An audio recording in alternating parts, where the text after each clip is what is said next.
Buenas noches, el sector público en Colombia por Angie Gil Cañeda.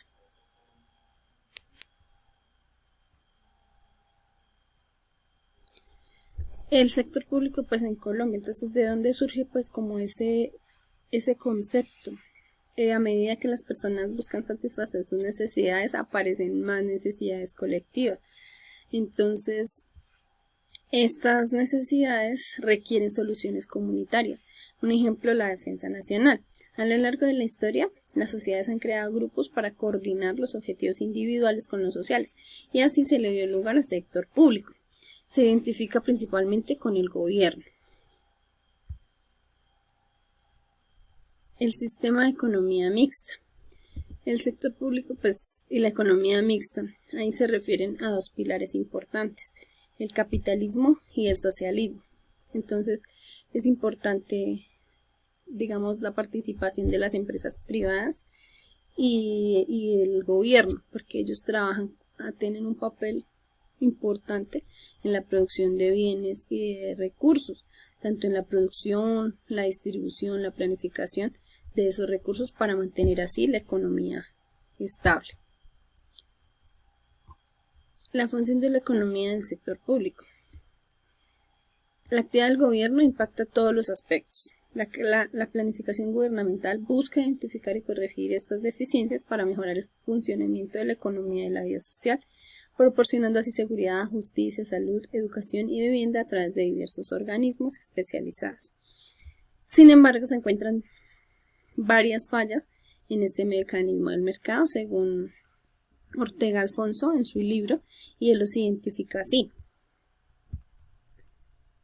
El mecanismo de mercado es ineficaz para proporcionar bienes y servicios públicos como la defensa nacional, la construcción de vías y parques.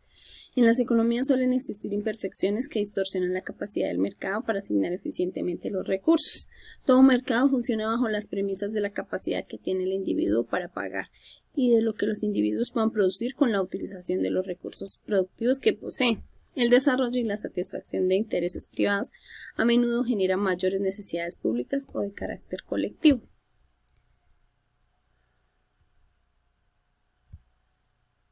La política económica del gobierno. ¿A qué se le llama la política económica? Pues a las estrategias que crean para, digamos, solventar o, digamos, su propósito principal es mantener una economía estable, digamos, promover el beneficio de la población y mitigar o enfrentar las problemáticas como el desempleo, la inflación, la desigualdad y el crecimiento de la economía insuficiente. Y en los países subdesarrollados, las formas económicas y sociales presentan grandes imperfecciones y por esto se limita su desarrollo. Instrumentos de la política económica. Para lograr sus objetivos, el gobierno acude a instrumentos de política económica que dispone. De ahí muchas veces resultan cosas inadecuadas o resultados negativos, como decir que los gobiernos entran a controlar a los vendedores de bienes y servicios para que no aumenten los precios y frenan las importaciones de artículos para que pueda producir el país. Y pues sirve como mediador entre disputas que aparezcan entre obreros y empresarios, invertir en puentes, carreteras, viviendas y aeropuertos. Esto pues lo dice Ortega Alfonso en su libro. La estructura del sector público. Siempre pues las cosas estatales, bueno, la mayoría tienen una organización. En este caso, para que esto funcione bien y cumpla sus objetivos y sea eficiente, está organizada de la siguiente manera. Nacional, Presidencia, Congreso Nacional, Contraloría, Ministerios, Departamentos Administrativos y Superintendencias. En el ámbito departamental, los gobernadores, asambleas y secretarías. Y municipal, alcaldías, consejos y secretarías. Financiamiento del sector público.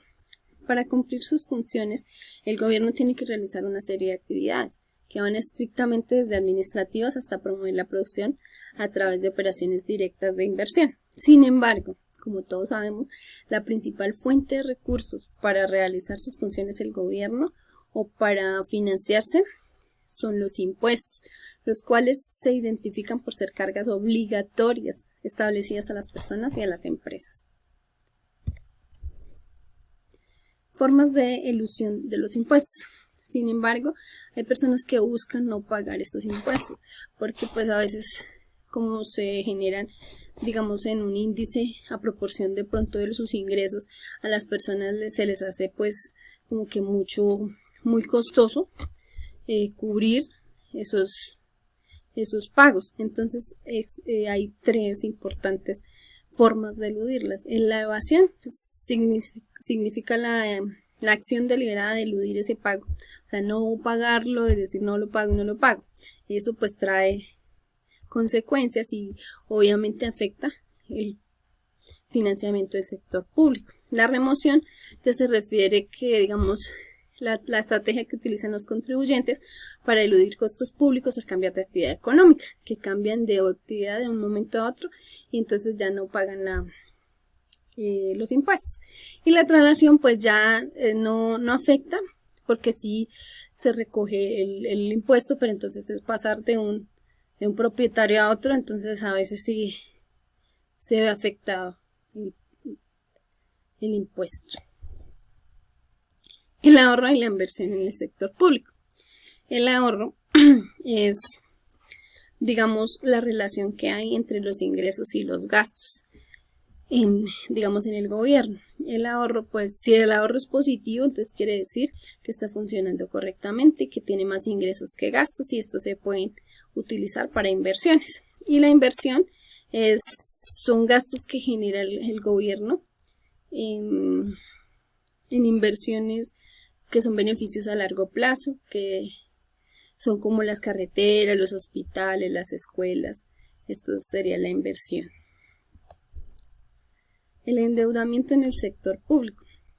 Como nos podemos dar cuenta, el índice de endeudamiento pues creció en las últimas décadas y según el Ministerio de Hacienda y Crédito Público, la deuda pública bruta alcanzó el 64% del PIB en 2022 y esto plantea retos significativos en términos de sostenibilidad fiscal. Esto pues nos afectó muchísimo en la pandemia porque tuvieron que invertirse muchos gastos en esa que salió con el COVID, en esa crisis, entonces tuvo que invertirse mucho y se tuvo que endeudar el sector público.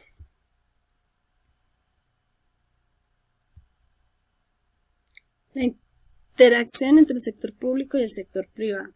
Una regulación efectiva no solo promueve la competencia, sino que también asegura un entorno en el que las empresas puedan operar de manera sostenible. Esto lo dijo el Banco Mundial 2022. La colaboración entre estos dos sectores o que trabajen de la mano, lo que es el sector público y el sector privado, nos mantiene o mantiene al país o mantiene la economía para poder alcanzar objetivos de desarrollo sostenible. Si no trabajan en conjunto, cada quien cogería por su lado y no se alcanzaría una estabilidad económica sostenible. La relación entre la política fiscal y la política monetaria. La política fiscal se refiere al uso del gasto público y la tributación para influir en la economía. Esta está gestionada por el gobierno central.